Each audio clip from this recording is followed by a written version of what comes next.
Good afternoon, everybody. If you're wondering why we started late, I've just been reminded it was my job to start the meeting, which I wasn't aware of. It was very good to see you. Thank you so much for joining us. My name is Michael O'Flaherty. I'm the Human Rights Commissioner at the Council of Europe. So it's not really my business to welcome you to what is your own building, but thank you nevertheless.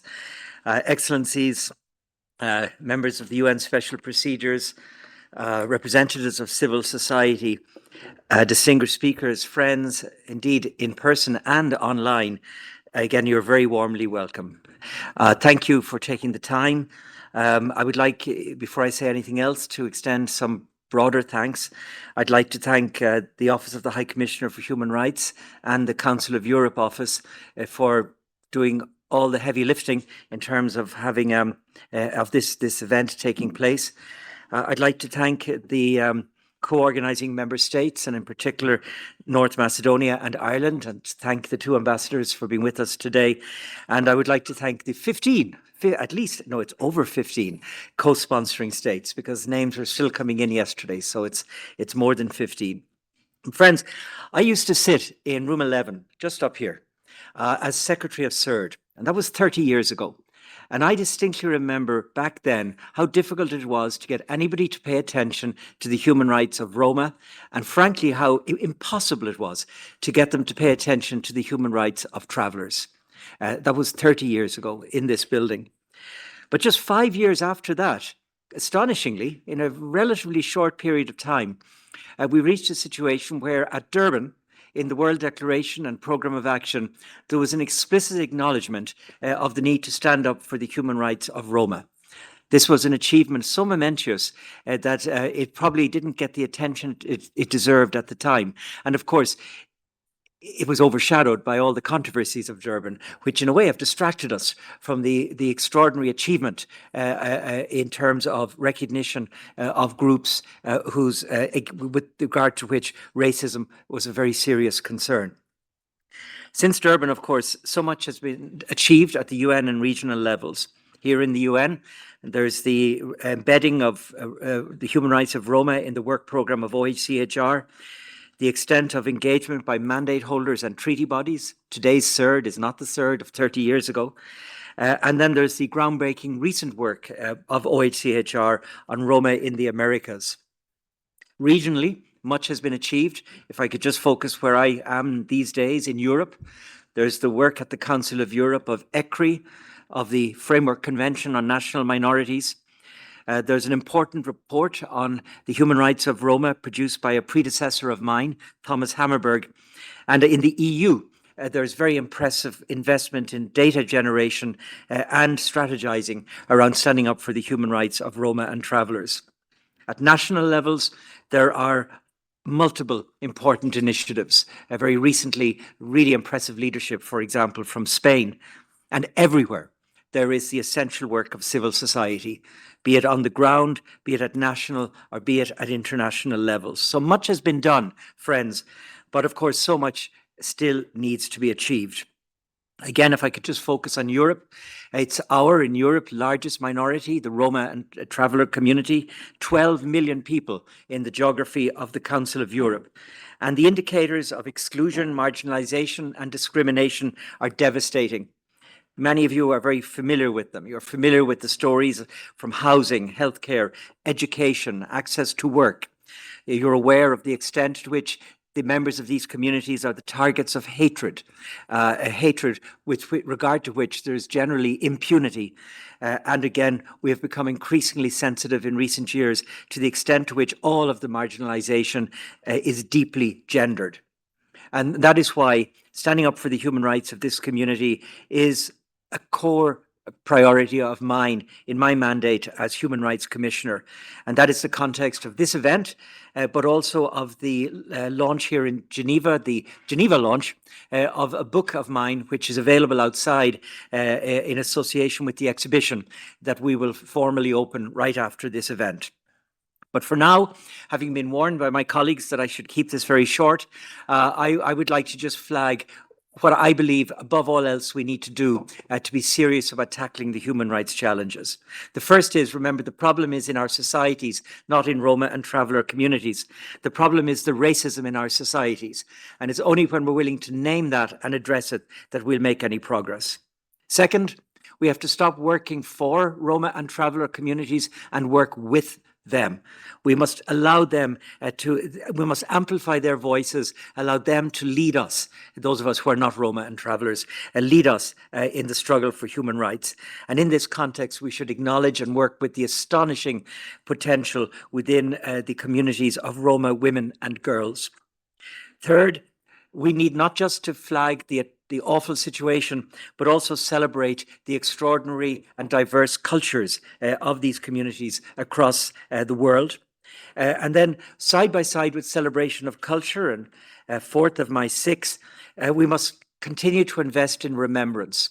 We must remember the Holocaust. We must remember the genocide against the Roma perpetrated on the European context. We must remember the women sterilized, women who are still alive today, who are subjected to forced sterilization. We must not forget. And fifth of my six, and it's increasingly clear to me in my job, we must invest in the local. We will not fix situations if we work just at the international level, just at the national level. We must go to the village. I've seen time and time again, you only see progress when you convince the mayor of the local town that change is needed. And sixth and finally, my friends, we have to be hopeful. We can actually make significant progress. Look at the progress achieved over the last 30 years. I meet the basis for hope every day in my work. Last year in Thessaloniki, in Greece, I met with some children, four kids, about 11, 12 years old. I asked them what they were going to be when they grew up. And with complete self-assurance, they didn't say, I want to be. They said, I'm going to be. And one said, I'm going to be a pilot. Another said, I'm going to be a beautician.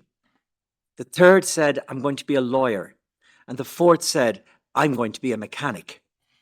And I loved the confidence of those children in expressing their dream of their future. But the confidence that those children have, it goes with the responsibility for all of us. Because it's only if we work with them to stand up for their human rights, I believe, that they will actually realize those dreams. Thank you very much.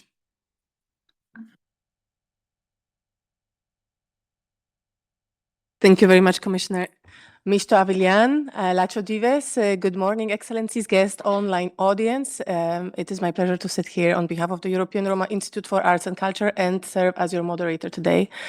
The Commissioner of Latter has sent this very well. We are the largest ethnic minority in Europe with some 15 million people around the globe.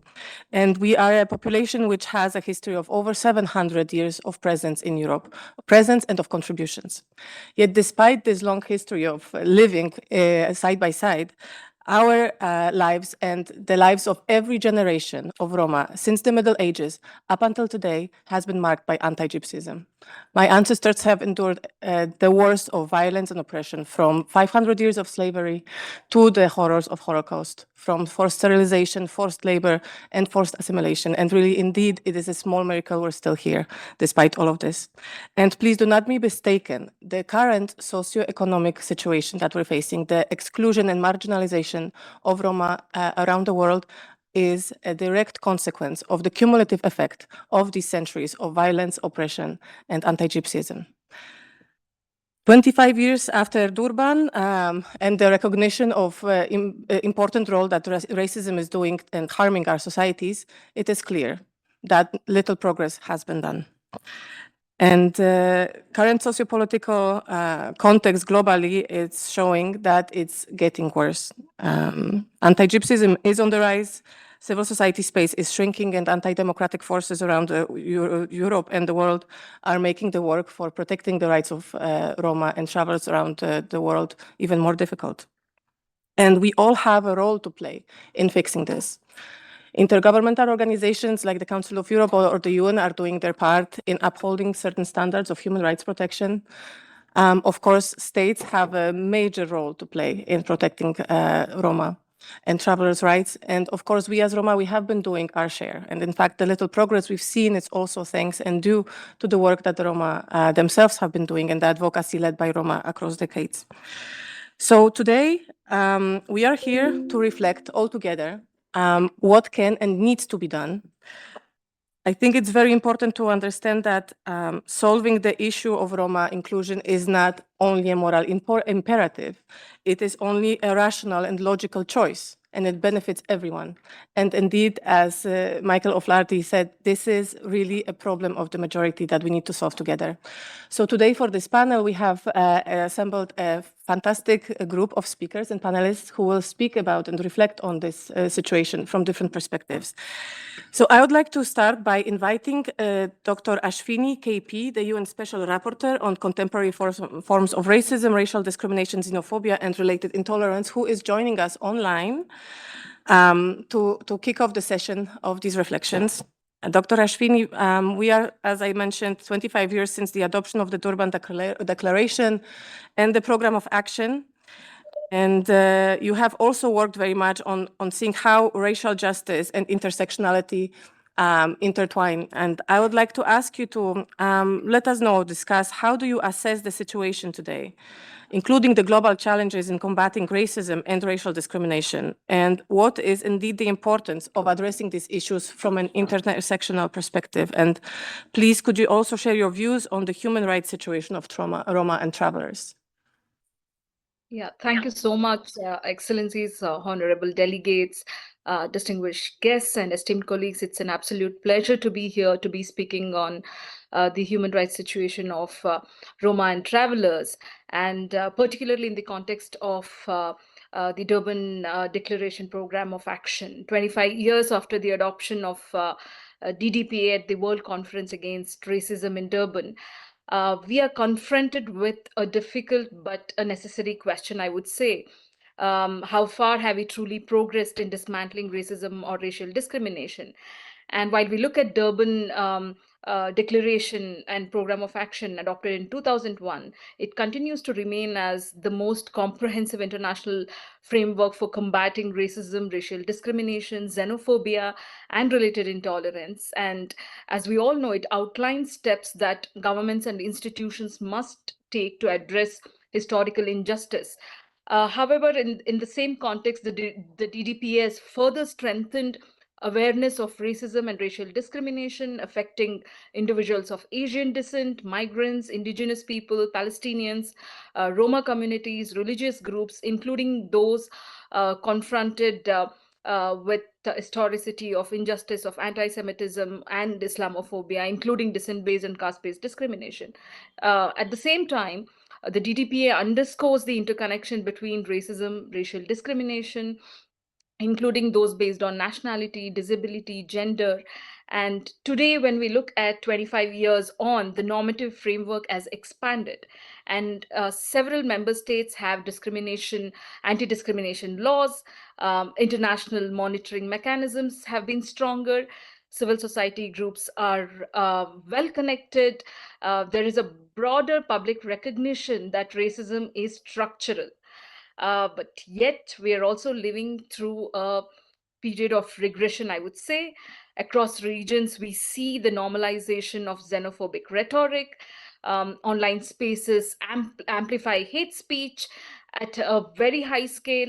Migration is increasingly framed as a security threat rather than a human reality. Ethnic and religious minorities continue to face disproportionate poverty, over-policing, barriers in education, access to healthcare. And today, racism's new manifestation, it is often coded in the language of culture, integration, or even neutral policies. And also with technology, algorithms, all of this has reproduced racism and racial discrimination. And in this context, intersectionality holds immense significance. The DDPA framework anticipated that discrimination rarely occurs in isolation. A person may experience racism compounded by sexism, disability, poverty, migration status, sexual orientation, descent, caste, religion, and many similar forms of identities. And in my report to the Human Rights Council on intersectionality and racism, I have reiterated the importance of intersectionality, in policy making, in legislations. And we have to see that intersectionality is not an abstract academic term. It has to be seen through a practical lens, without which policies risk addressing only a single axis of discrimination, while they negate or neglect the other aspects of discrimination. And in the context of the Roma community, the Romas and travelers, we also see the manner in which discrimination is manifested in different ways. A Roma woman may face discrimination not solely on the basis of her ethnicity, but also due to her gender, socioeconomic status, including sometimes geographical location. And when policies are developed in isolation, addressing race, ethnicity in one framework and gender in another, they fail to reflect the complex realities of people's lived experience. And today, while we are talking about the human rights situation of Roma and travelers, the reality across Europe remains deeply concerning. And despite the adoption of comprehensive strategic framework at the European Union level, aimed at promoting the equality, inclusion, and participation of Roma and traveler communities, implementation of these frameworks have been uneven, and the outcome remains deeply concerning. Most importantly, the EU's Roma Strategic Framework for Equality, Inclusion, and Participation 2020-2030, alongside the complementary national strategic framework endorsed by member states, establishes objectives and monitoring mechanisms to advance fundamental rights and socioeconomic inclusion. However, when we look at various evaluations and research, which indicate that many member states are unlikely to meet the key EU targets by 2030, particularly in areas such as discrimination, health, housing, and political participation. And persistent patterns of residential segregation, where Roma and traveler population have been disproportionately affected. There's persistent pattern of residential segregation. There's persistent pattern of where women and girls often experience compounded vulnerabilities, including restricted access to reproductive and general health care. All of this has heightened the risk of one being a Roma or a traveler in various parts of the world. And today, while we speak of anti-Roma racism, which remains one of the most socially normalized forms of discrimination across Europe and embedded within mainstream socio-political institutions, discourses, and narratives.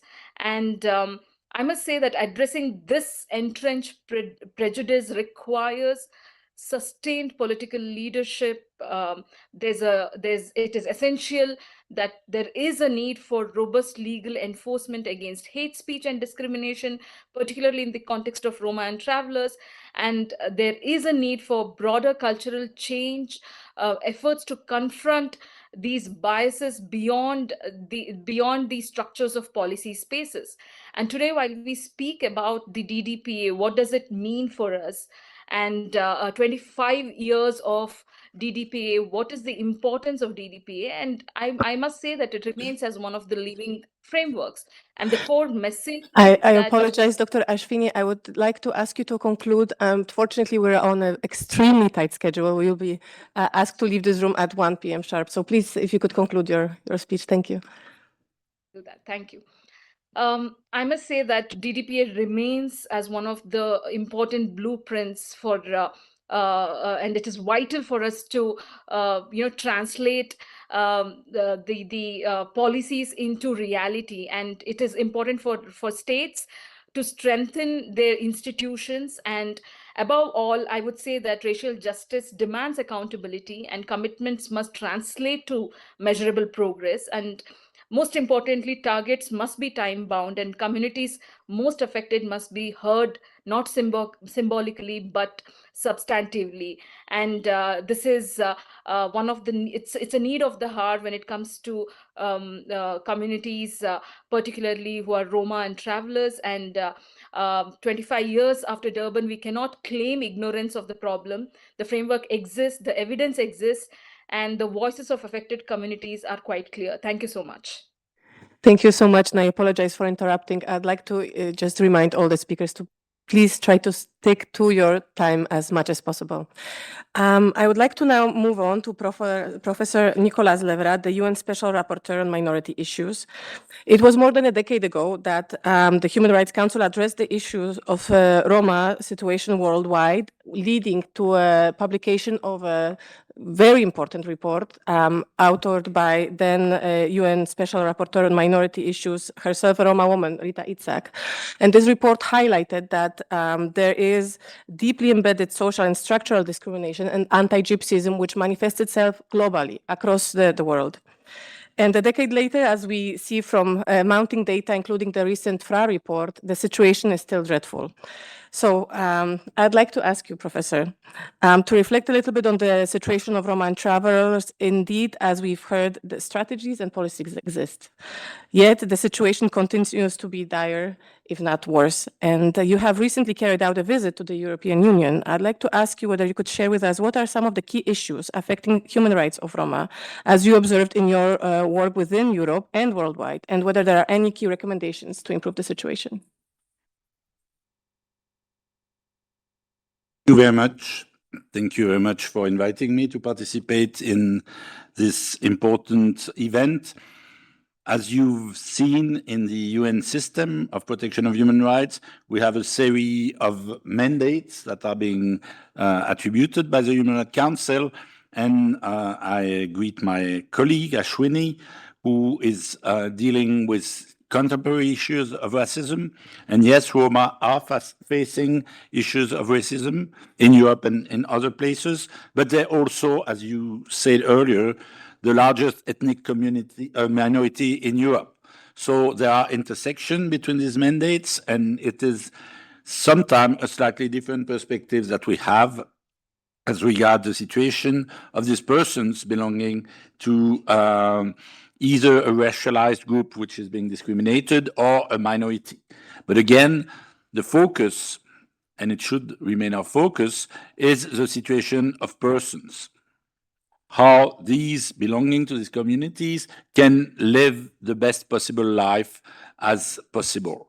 And naturally, there are many factors in societies that lead to systemic discrimination. And as was pointed out by Ashwini, there are intersectional issues that specifically concern these persons belonging to minorities.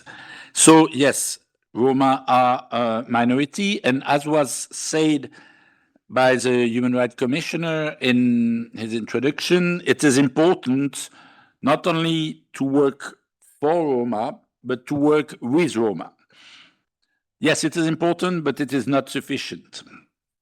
I think dealing efficiently with minority issues imply not only working with persons belonging to minority, but actually working with society as a whole. The fate of minority depends largely, sure, it is important that they are mobilized, that they are claiming their rights, but somehow they are being discriminated systematically by the rest of society. So one of the objectives of my mandate is to see how minorities can be respected and can be actually recognized as contributing to the well-being of society as a whole. You spoke earlier about the diversity of culture of Roma population. Yes, this is extremely important. There is another special rapporteur dealing with cultural rights, but yes, this cultural diversity is something essential to our societies. And we human rights defenders, we are trying to resist all these attempts by some regime, some states, to uniformize the type of person that live under the sovereignty. No, societies are diverse. And again, the Roma are an excellent example on how diversity should strive in our society. But they're also, unfortunately, an example how our societies have difficulty to consider that different lifestyle, different value in society can coexist with the lifestyle and the value of the dominant group. So my perspective is also, and I would even say primarily, to work with those who are dominant. And as was said again by the Human Rights Commissioner of the Council of Europe, we need to work with all levels of governments, not only with states. UN is an organization based around states, and I see many states represented here. Sure, states are central to our type of societal organization, but there are structures below the states which can play a very important role, again, for the genuine life condition of persons belonging to minorities. It can be at local level, it can be at regional level, and naturally, I'm tasked as the Human Rights Council Special Rapporteur to deal with all minority issues all over the world. So I don't have personally time to go and meet mayors and meet a regional government. But yes, they need to be part of this societal acknowledgement that diversity in our society is an added value. So all level of government is not only below the state, but it's also above the state. And there are regional mechanisms, there are many in Europe, which are aiming at protecting, promoting human rights and minority rights. And as you said, I did this January have a country visit to a non-country, to the EU, to see how they were performing as respecting one of the value, which is the right of persons belonging to minority. And we know that the EU has tremendous and really very serious efforts to promote and actually to better the life of persons who are Roma in the European Union. The problem is that it's not working very well. I will just show you, not for the detail because you won't see, but for the color. It's a report that was produced by the Fundamental Rights Agency of the EU based on survey which were conducted in 2024 with people belonging to different Roma community in different countries.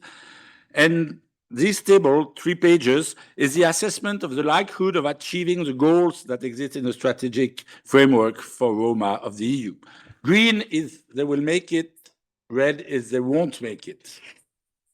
I think even from the back of the room, and there are more, you can see very importantly that there's more red than green. So to conclude, again, I'm not saying EU is not doing the job. They're trying, but it's not working. And I think one of the reasons from a minority right perspective is that actually those population, and not only the Roma, you have all over the earth other population which traditional lifestyle is non-sedentary. And our conception of minority rights is not adapted to the specific issues of these populations. So I'm calling in my report that will be presented in a few weeks to the Human Rights Council for the creation of a working group to address and actually to reflect on what are the specific needs and the specific way to accommodate these populations, and that concerns the Roma, but not only. You have Bedouin in the Middle East, you have all sorts of groups. These population as a contribution to diversity in society, but as people who have a different lifestyle. So for the sake of time, I will stop here, but there's a lot to be done, and I hope we will work all together on that. To now like to invite Dr. Aline Miklos, head of advocacy at the Vladimir Herzog Institute, herself a Romani woman from Brazil, who has been also key in many of the initiatives of the UN that concerns the Roma in Americas. We've heard now from Professor Levrat about the situation in the European Union specifically. Now let's turn to the context of the Americas. Aline, if you could tell us, how has the situation changed in the context of the Americas? What are some of the most important issues that need to be addressed? And also, please do highlight the role of memorialization, building on the importance of raising public awareness to counter anti-gypsyism, and especially the role of the memory map that you have been helping to develop. Okay, thank you. Can you hear me well? Yeah, okay. So thank you very much to invite me to be here. And I see this situation as the result of two forces that reinforced each other: historical invisibility and anti-gypsyism. Like you said, anti-gypsyism is a specific form of racism against Romani people that takes different shapes across national contexts in the Americas. In terms of memory and historical justice, Romani presence in the Americas is not new. Records show Romani groups arriving since the second half of the 16th century. In Brazil, there were significant flows from the 18th century onward, at a time when the Portuguese crown used deportation as a policy. In Portuguese America alone, more than 10 anti-Roma regulations were enacted by 1750. In the 20th century, anti-Roma laws reappeared in different countries, including Brazil, Bolivia, and Guatemala. This legal history is closely linked to racist state practices, particularly in policing. Archival sources from different places document persecution. When we compare records of past violation with the current realities, we see worrying continuities. This long pattern of stigmatization and violence is what we call anti-gypsyism. Despite its severity, none of the 35 countries in the America has formally recognized anti-gypsyism as a specific form of racism. This lack of recognition helps explain why we still see so little data, so few target policies, and weak accountability. Memory policies are not sufficient on their own, but they are essential to change this reality alongside at least three complementary steps. First, we must expand public awareness through a memory and human rights lens, making visible how anti-gypsyism operates in the harms it produces. Second, we need stronger evidence and testimony about past violence, Roma presence in the Americas, and Roma contribution supported by research and memory policies. Third, we must connect memory to advocacy and rights guarantees. Memory should inform reparation, education, anti-racism, security sector reform, and access to public services. This is where the Romani Memory Map for the Americas play a concrete role. It's a collaborative, crowdsourced initiative led by the Office of the United Nations High Commissioner for Human Rights in partnership with Romani organizations, university, and other allies. This map documents sites of memory and also records human rights violation, cultural contribution, and the story of resistance. By collecting, systematizing, and creating memory points across countries, it helps counter historical neglect, strengthen public evidence, and provides a shared resource for education, communication, and advocacy at national and international levels. It also reduces isolation by connecting experiences across borders and, above all, creates space for Romani people to tell their own history. So far, we have published 50 memory points. And in the coming month, we will add around 25 more in different countries. The map can be consulted during the exhibition and on the OHCHR website. Through this work, we hope to support a memory, reparation, and guarantees of non-repetition. Thank you very much.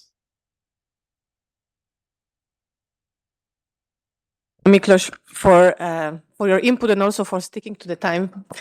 I would like to now invite another fellow Romani woman to reflect from a different perspective. I invite Ms. Senada Sali, the legal director of the European Roma Rights Center, to join us in this discussion. As we highlighted, much of the progress that has been made is really indeed a direct result of the Roma-led advocacy. But we can also reflect on the fact that the civic space for Roma civil society organizations is shrinking. So, dear Senada, if you could let us know, on one hand, can you share some lessons of your extensive strategic litigation work that you carried as a lawyer and the legal director at ERRC, but at the same time, please also confront the question of this shrinking space and the dangers it carries for Roma civil society and generally. Maybe there are any recommendations of what can international, European, and national institutions do to help. Please, the floor is yours. Thank you, Anna. Indeed, as we have all acknowledged, the civil society organizations have been central to defending Roma rights across Europe. Throughout strategic litigation, advocacy, and monitoring work, we have upheld justice and equality where states have failed to do so. So the European Roma Rights Center, as an organization funded in 1996 and led by Romani activists and lawyers, is not only Europe's only international public interest law organization exclusively dedicated to combating anti-Romani racism through strategic litigation, but is virtually the only international human rights organization focused specifically on Roma rights across Europe. For nearly three decades, strategic litigation has been our core tool for fighting racism. Throughout domestic courts, the European Court of Human Rights, and United Nations treaty bodies, we have challenged forced evictions, school segregation, police brutality cases, discriminatory child removals, coercive sterilization, environmental injustices, and denial of access to housing and healthcare.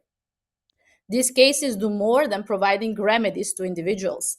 They expose systemic issues. They create binding precedents. They transform the routine discrimination into recognized legal violations. Our 2007 victory in DH and others against Czech Republic reshaped the European jurisprudence on racial segregation in education. It paved the way for the segregation cases across the continent and changed the narrative that what have been long normalized as separate schooling for Romani children was finally recognized as discrimination. A key lesson from our work is that litigation must be community-driven. Roma communities, but especially Roma women, must lead it. Women often carry the dual burden of defending their children, their education, health, and safety, while at the same time confronting structural racism. Take the Elmazova case against North Macedonia. A Romani mother challenged the systemic segregation of their children. The European Court confirmed that even without explicit discriminatory intent, the practice amounted to segregation. And this precedent protects hundreds, potentially thousands of children. So here is our legal contribution, as I heard that many of the speakers talked about contribution today. But ERRC's role goes beyond litigation. We monitor, we document, and we expose human rights violations that would otherwise pass without scrutiny or consequence. In many contexts, we are the last independent watchdog for Roma rights in Europe. Without our investigations, research, and legal follow-up, many abuses will unfortunately remain invisible. And even this watchdog role is now being challenged due to our defunding. We are not closing. The ERRC will continue to exist. However, our strategic litigation work, the very foundation of which ERRC was created, is under severe threat. Paradoxically, as we mark our 30th anniversary, we are being forced to scale down the very legal work for which we have been internationally recognized. Most recently, in 2025, ERRC received the EU Award for Roma Integration for Advancing Equality in Education. In 2018, ERRC was awarded the Roel Wallenberg Prize by the Council of Europe for outstanding contribution to Romani human rights, the Columbia Global Freedom of Expression Prize for Impact Litigation, and the Access to Justice Award. Together, these awards reflect international recognition of the ERRC pioneering role in advancing accountability, combating antigypsyism, and using strategic litigation as a tool for systemic change. Yet today, our work is under severe threat. Funding cuts from the US support under the Trump administration, combined with Swedish International Development Agency phase out of regional support, have placed enormous pressure on our programs. EU member states are not stepping in to fill up this gap. On the contrary, EU funding calls explicitly state, please note that under this priority, the litigation fees will not be funded. So when litigation fees are excluded, access to justice becomes rhetorical rather than real. Strategic litigation is resource intensive, but it is also the most powerful mechanism to hold governments accountable, especially in times of democratic backsliding and rising far-right politics. So the consequences are not only institutional for the ERRC, but they're human. As a result, we are being forced to close over 170 cases across 15 countries in Europe, terminate contracts with lawyers, and let off of colleagues who have been dedicating their lives to defending Roma rights. When independent legal advocacy disappears, then impunity grows. The practical consequences are devastating. We have families facing eviction without legal support, children who remain in segregated schools, and victims of police violence that are denied justice.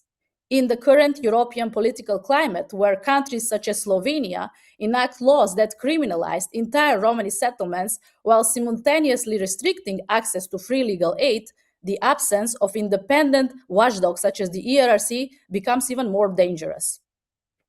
And Roma women are particularly affected.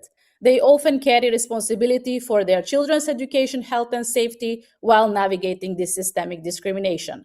So when strategic litigation disappears, so does the possibility for Romani women to challenge these injustices. And the implications extend beyond Roma communities. The jurisprudence that was created through ERRC cases has strengthened protections for all racialized minorities and marginalized groups. So weakening Roma-led litigation weakens democratic safeguards. And what can institutions do? First of all, ensure sustained and flexible funding specifically for Roma-led strategic litigation. Litigation fees cannot be excluded if access to justice is a priority. I apologize, Senator. I need to ask you, unfortunately, to conclude briefly as we're running out of time. So sorry for interrupting. I'm just mentioning the recommendations. I'm at the end. Protect civic space by recognizing Roma-led NGOs as essential democratic actors. And last but not the least, invest in cross-border legal expertise and emergency litigation fund so communities are not left without representation when political contexts turn hostile. If Roma-led civil society cannot litigate, then the most marginalized, women, children, survivors of violence, will be left without defenders. Supporting litigation is not a charity. It is a democratic necessity. Thank you. For interrupting you, I can only underline and echo the importance of the work of ERRC, and I would like to also remind you that Senada is one of the protagonists of the book and the exhibition that we will see later on. I would like to now move on to Kerry Gallagher, Education Coordinator at the Pavi Point Travel and Roma Center. Here we know that part of the solution is also the self-representation and participation, and especially the importance of recognition and respect of cultural diversity along with education. And these are some of the game changers, not only for the Roma and Traveller communities, but for the society as a whole. So, Kerry, if you could tell us, based on the Pavi Point's rich experience, what can be done to mitigate the issues of Roma and Travellers in the areas of education specifically and representation? And are there any main takeaways or recommendations that you can share, especially with the states, that you identify as transformative factors? Thank you, Anna, and thank you for the invitation to this really, I suppose, exceptionally important event today. Ireland, like many countries across Europe, recognises that respect and recognition of cultural diversity, alongside meaningful access to education, are game changers, not only for Roma and Travellers, but for society as a whole. In terms of recommendations, we know that Roma and Traveller communities face stark inequalities in education, in participation, access, retention, and outcomes. Discrimination, racism, bullying, low expectations, and in some contexts, even segregation, remain real and present barriers.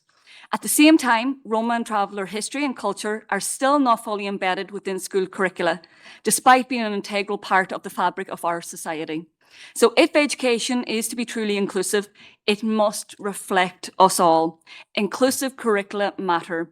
When Roma and Traveller children never see themselves reflected positively in school textbooks, that sends a powerful message about whose history counts and whose does not.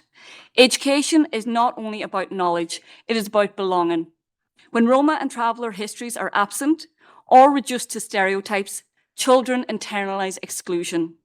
So including Roma and Traveller history, including histories of discrimination, of resistance and resilience, benefits all children. It challenges prejudice at its roots and it strengthens social cohesion. So this is not about inserting a footnote, it is about embedding minority histories into national narratives. So then we also need to look at representation. Representation is not symbolic, it is structural. States should create and sustain pathways for Roma and Travellers into teaching, civil service, public bodies and political life. Scholarships, mentoring, leadership programs and targeted recruitment can make a measurable difference. When children see, for example, Roma and Traveller teachers, aspirations expand. Possibility becomes tangible.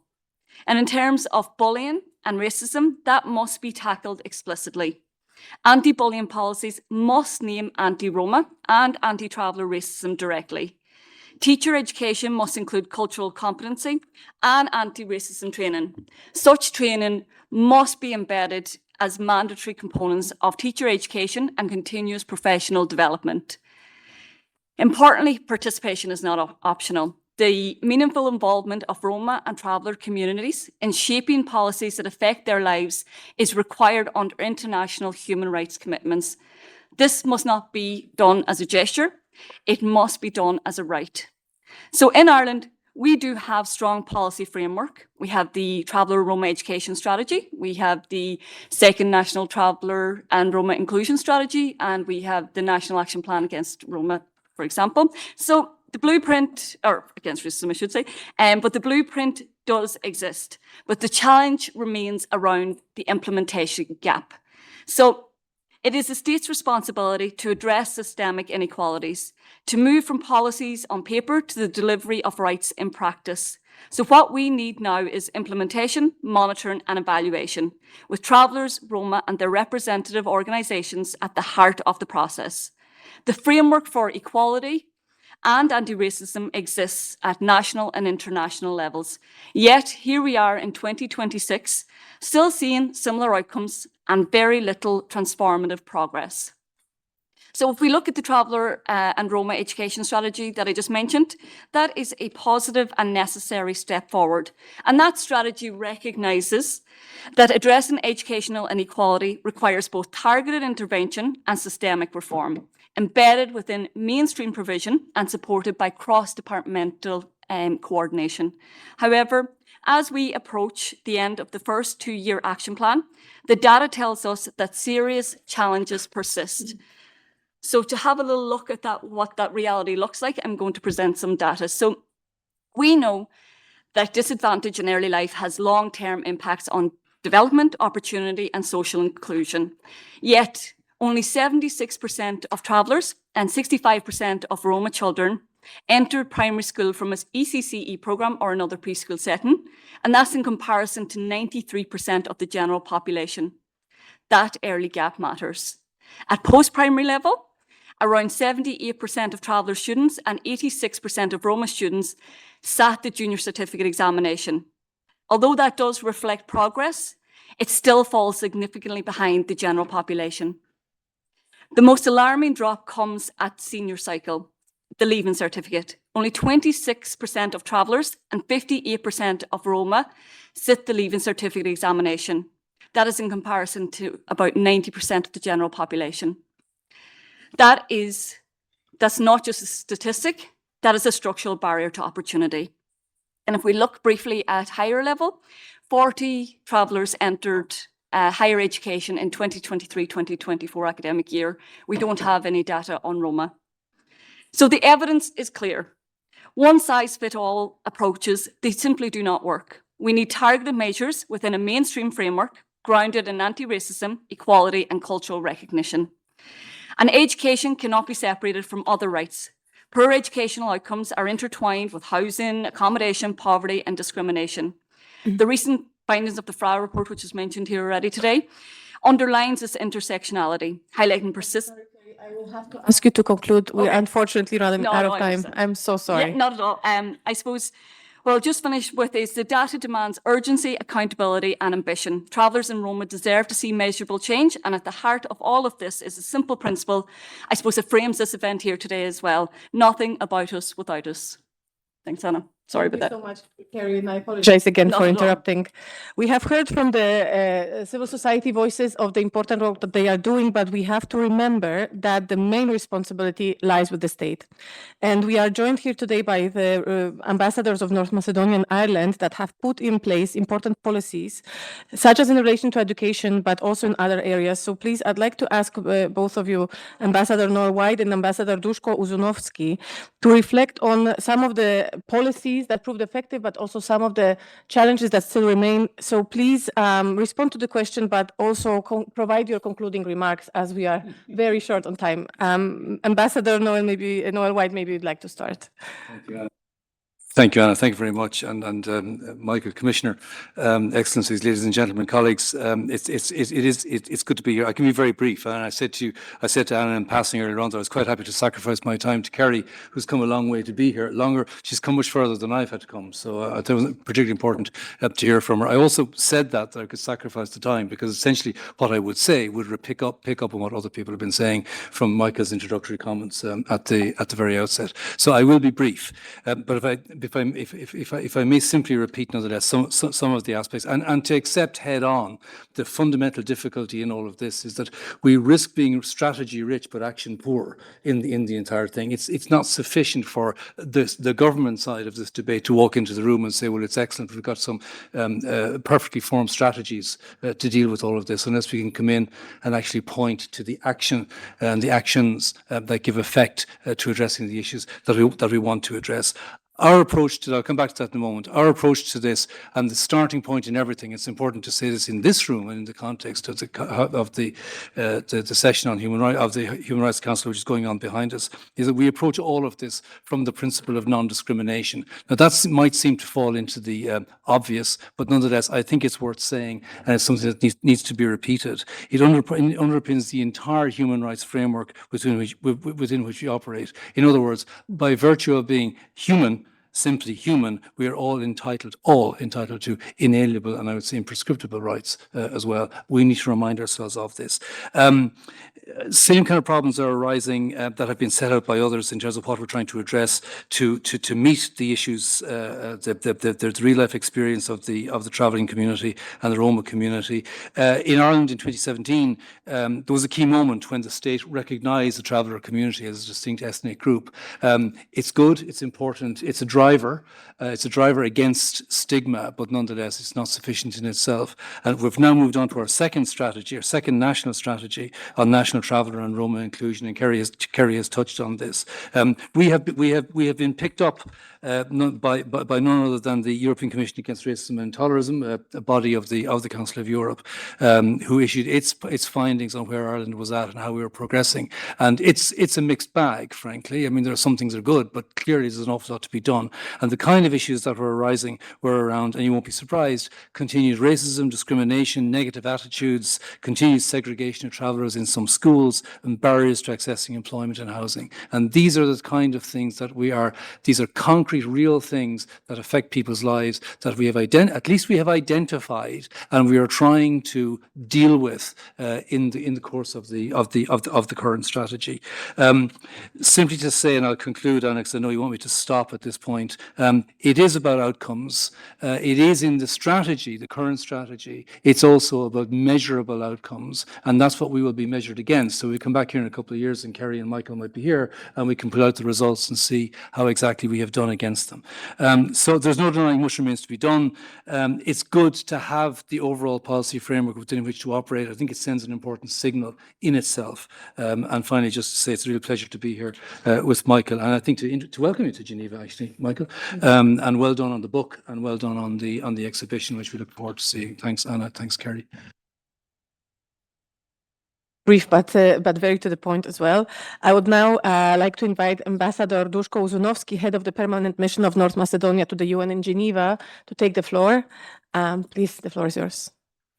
Thank you very much, Madam Moderator. I will, due to the time constraints, I will be very brief. I'm Mr. High Commissioner for Human Rights, distinguished special rapporteurs, experts, excellencies, and dear colleagues.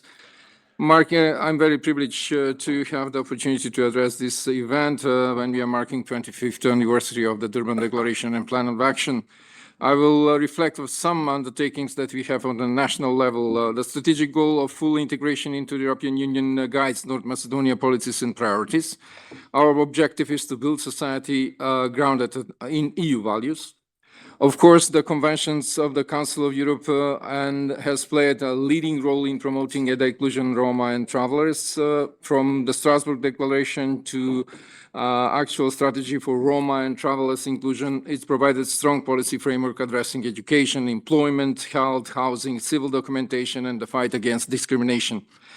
The EU accession process has further accelerated Roma integration. Key initiatives, including the Poznan Declaration, under the Berlin process, the EU strategic framework for Roma equality, inclusion, and participation that had tangible impact on the national level. Also, we are very focused on and committed to the 2030 agenda that includes issues that are relevant for the community, Roma community in our states. Allow me briefly to outline some state of play in North Macedonia related to the documents and the processes and also laws that we have. First of all, I would like to underline the OHCHR-led framework agreement enshrined in our constitution. That remains as a cornerstone for inclusion of ethnic communities, including Roma, and for strengthening the social cohesion. In 2022, besides some additional laws, the government adopted the National Strategy for Roma Inclusion, a comprehensive framework addressing anti-gypsyism, access to justice, support for victims of discrimination, and the prevention of systemic discrimination. We also actively participate in the Roma integration joint program of the European Union and Council of Europe. Briefly, to address some of the issues that have been already mentioned by previous panelists and also discussant on this event. Birth registration and certificates, we have made a lot of efforts in that regard to respond to the requirements of the Roma community. And the birth registration is guaranteed for every child. In 2011, we started our efforts to resolve the problems related to the identity documents of persons registered in the civil registry. In close cooperation with the UNHCR, UNDP, and OSCE, statelessness in North Macedonia is practically eradicated, and now we belong to the group of states in the UNHCR initiative. Sorry, Ambassador, for interrupting. But yeah, of course, Other event already in schedule. there are so many issues that I would like to mention, but let me go to the concluding remarks. And that's Roma and Travellers continue to experience widespread discrimination and anti-gypsyism across Europe, as well as structural exclusion. The calls for renewed commitment and collective action is now, and we should continue. Here in Geneva, at the Human Rights Council, we must remain faithful to our shared commitment under the 2030 agenda, and no one should be left behind. Thank you. Ambassador, and I apologize again for interrupting. I would then hereby like to conclude this event. Thank all the panelists for bearing with me and with my reminders. Thank you so much also to the audience. Unfortunately, we cannot allow any questions and answers because another event is already.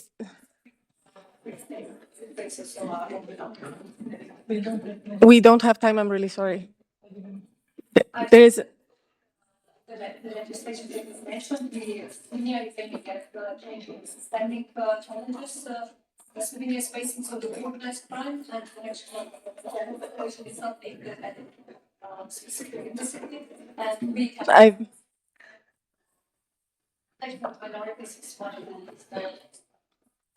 I'm sorry, we cannot accept any more comments. I would like to hereby now thank all the audience in such a well-attended event. I would like to also thank very much the online audience for being with us, and most importantly, invite you to join us for the inauguration of the exhibition, the 12th Unheard Million, which is taking place in the hall next to the Salon de Délégués. We start at 1:15, and there will be a light reception which follows. So thank you very much. Nice to Kendevlesa.